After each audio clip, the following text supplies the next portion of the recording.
'78 Mustang GT, the Bullet Mustang. The car that was driven. Hi, I'm Jeff Schwartz of Schwartz Performance, and we're here at the Musclecar and Corvette National Show at the Donald Stevens Convention Center in Rosemont. A lot of people say the Chicago show, but anyway, it's near Chicago. We've got a selection of vintage dirt bikes here again, the Dirty Dozen, although this year there's only 11 because we have a three-wheeler ATC that took up a little more room in the trailer. But anyway, a completely new selection of dirt bikes that have never been seen here before. We've got a couple of outstanding mini trails, all restored with perfect original parts or new old stock. And then we also have a pair of Monarchs, an MX model and a GS model. We only have 3 original bikes here that are unrestored, a Mako, a Puch, and a Husqvarna over here. And those bikes are all low mileage examples that run and drive really well and have all original tires on them still. We also have the Metra kit pre-MotoGP bike over here. This one was here previously, but it didn't have the body work on it. We were getting it restored.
Hi, this is Steve. I'm with BGV Motorsports.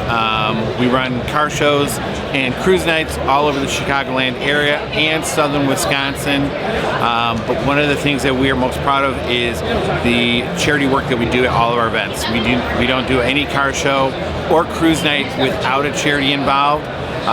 This year, to date, we've raised just in 2019 over $43,000 for charities, and since 2010 we've raised over $200,000 for charities.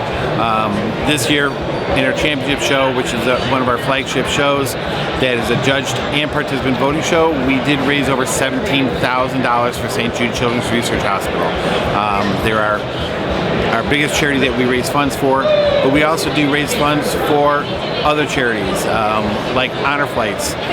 One of the things that we always like to do is know exactly how we've helped people, and when we did our shows in Bartlett, we were able to quantify it by raising funds to send 2 veterans on an honor flight.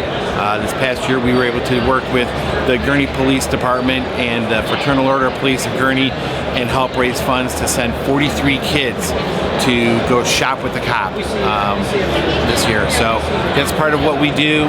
We enjoyed having all makes, all models, all years, domestic and imports, cars, trucks, motorcycles. Anybody who likes any type of vehicle of any kind, we'd love to have them come out to our events. It's a camaraderie, and we don't turn anybody ever away, no matter what the age of them are or the age of the car is or the condition. Do you have a listing of future events? All of our future events you can either find out on our website, which is bgvmotorsports.com, or follow us on Facebook, which is facebook.com/BGV Motorsports.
Hi, I'm Wayne Carini, and you're watching ARS-TV.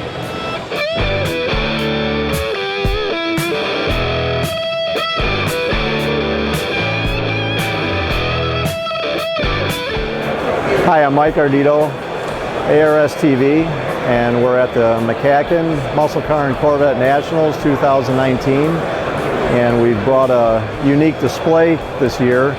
We know that there's muscle car guys and girls, there's Mopar guys, there's Ford guys and GM guys, and everybody likes their little thing, but I think everybody here enjoys old school Gasser Willys. So we brought a collection of Willys and show everybody, and I think there's a unique display having original cars that nobody gets to see, and we've even got a couple cars that have raced all the time, a couple that are show cars, and we're happy to show you what we've got here. But down along with these restored ones, we've got even a barn find, which is my personal car that I've owned for 33 years. It hasn't seen the light of day in 53 years, and it's a work in progress, but it's getting there.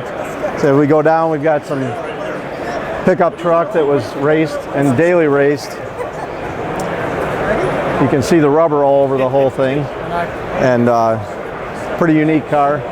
You don't see a lot of pickups, let alone Willys. And he's a local guy, and he wins the burnout contests everywhere he goes.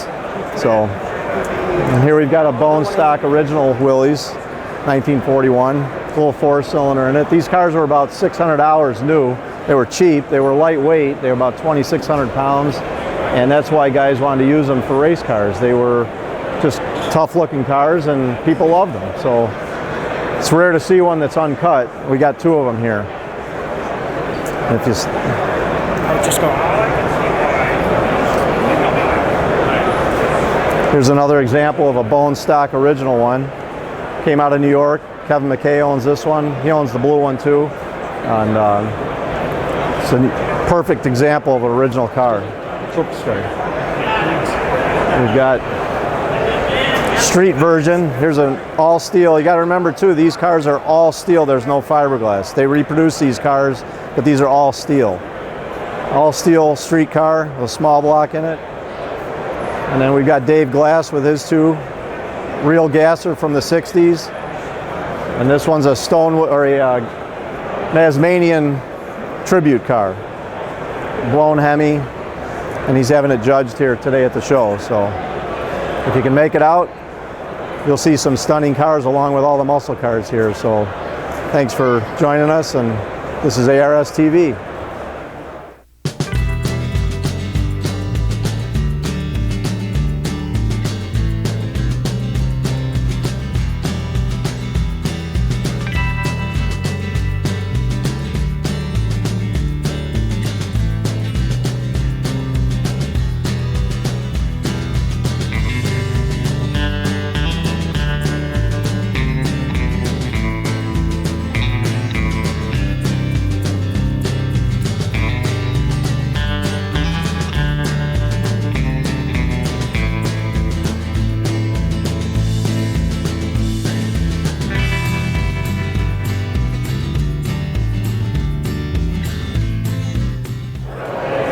Hi, I'm Matt Peckham with Nicky Performance. We're here at the 2019 Musclecar and Corvette Nationals, the 11th one, and this is our Nicky display for this year.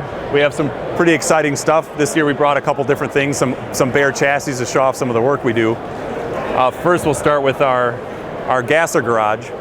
So this is a Tri-5 55 to 57 Chevy with our Gasser front end. We do some frame modifications to these frames to make them ladder bar compatible, put some more power through them with these 409s. We'll do supercharged 409s, big block Chevy, kind of any combination you want. A lot of guys go for the old school 409 motor. This one's got a stack injection system on it that kind of gives it that old school look. But it's got our Gasser front stub on it, so we can do, John and Randy can do an entire frame like you see here, or you can just buy the front stub kit with our straight axle. Excellent geometry, drives really nice in the street, not like an old school Gasser used to with the rough ride. This is a really nice driving car when you get these all set up. Ladder bar rear suspension, this one's got a 9-inch in it, so yeah, you can put 800 horsepower through this thing, run low 9-second quarter miles and drive it on the street. It's pretty fun. This is a customer of ours, Norm.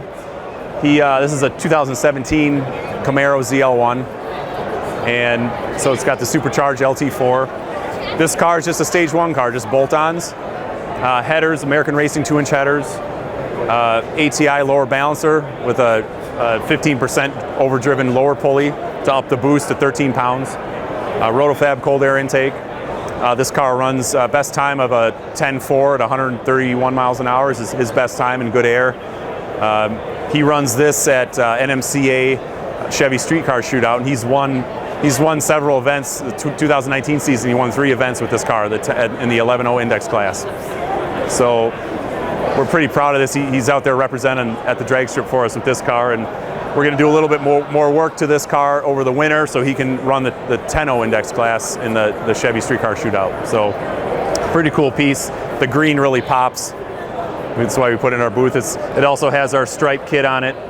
But the rest of the car is stock. It's stock trans, 10-speed auto, stock drive shaft, stock axle, stock rear end.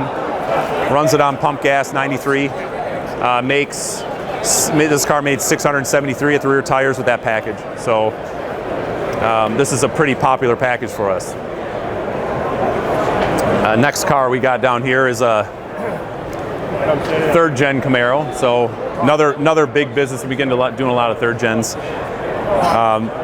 This is an 87 IROC. We took the tune port engine out and we did an LS3 swap. So we bought a GM Crate LS3, 430 horse motor, and we did a couple tweaks to it, couple visual aids. We did our valve covers, our billet valve covers with our relocated coils. It's got long tube headers on it. It's got a custom 3-inch exhaust that we built in-house. We did a big radiator, cooling mods, so this car can drive. They drive it all over Northern Illinois to car shows all summer long. Air conditioning works, power steering. It's got a 4L60E trans swap, so it's got an overdrive transmission, so they can cruise it down the highway.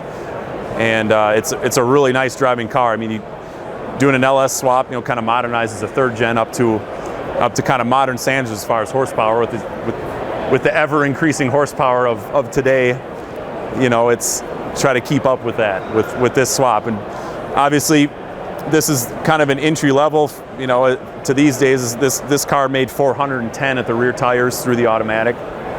So we estimate that about 480 horsepower with crankshaft, with basically just headers, a cold air tube, and then we dyno tune it in-house on our dyno jet. With me doing the tuner, I use HP tuners on the late model LS and LT cars. So the ZL1 also dyno tune it in-house on our dyno jet. So next car, last but definitely not least, this is a mid-year Corvette chassis we just picked up from SR3 chassis down in New Lenox, or right outside of Joliet. This particular car will have a 1964 Corvette convertible body put on it, and this is going to have we'll kind of start from the front. LT4 Corvette engine, late model Corvette C7 Z06 engine. We have a set of headers from Ultimate Headers. Jim built a set of headers for it. All C7 Corvette control arms, upper and lower, C7 Corvette brakes, which will make this car handle like a modern C7 Corvette. We really like this SR3 chassis with the tubular construction. The trussing and the gusseting they do on these chassis when they build them makes for an extremely stiff platform. Again, go back to those horsepower wars of today. We have guys that are interested in building this type of stuff with 1,000 horsepower. So to be able to take a C2 Corvette, 63 to 67 Corvette, and put 1,000 horsepower through it, the stock frame, there's no way it could take it and hook up and be usable. So we went to SR3 because we like their construction and just how stiff the platform is. So this car, again, LT4, that starts life at a 650 horsepower rating. We'll bump this car up to 750 horsepower with some pulley changes, the headers, a dual 3-inch exhaust, and again our dyno tuning in-house. This car has a 5-speed Tremec TKO 600. Easier, the 5-speed fits in the C2 tunnel. We can do a 6-speed T56 6-speed manual, or some of the 6 and 8 speed automatics, but that requires tunnel modifications to the C2, which we can also do, but this particular customer wanted the interior to look completely stock, so we went with the 5 speed because it fits in the stock tunnel. We don't have to do any modifications of the shifter in the tunnel. So Rockford CV does our carbon fiber drive shafts as the axles and drive shaft are good for well over 1,000 horsepower, so we kind of overbuild there. Mike at SR3 Chassis, he gets the tanks through Rick's Tanks out of Texas, a stainless steel tank, so you can run any different blend of fuel, E85, 93 with E10, if you want to run methanol, if you really wanted to. All stainless steel brake lines, stainless steel fuel line, returnless style, modern style returnless fuel system, Viking double adjustable shocks. It's a pretty cool piece. We're really excited about doing these types of builds. You know, the pro touring market's getting really popular, and we're really excited to build stuff like this for guys and transform a mundane, you know, not like a C2 is a mundane car, but to take a C2 Corvette and make it into something that can compete with a modern C7 or even, you know, dare I say it, C8 Corvette. So yeah, for more information on any of these builds that we do, late model as to the old pro touring, you can check out our website, www.nickyperformance.com. That on the website you can get our information, shop phone number. Don't hesitate to give us a call. We have a new location in Loves Park, Illinois, 24,000 square feet, showroom and shop, and come check us out. Thanks.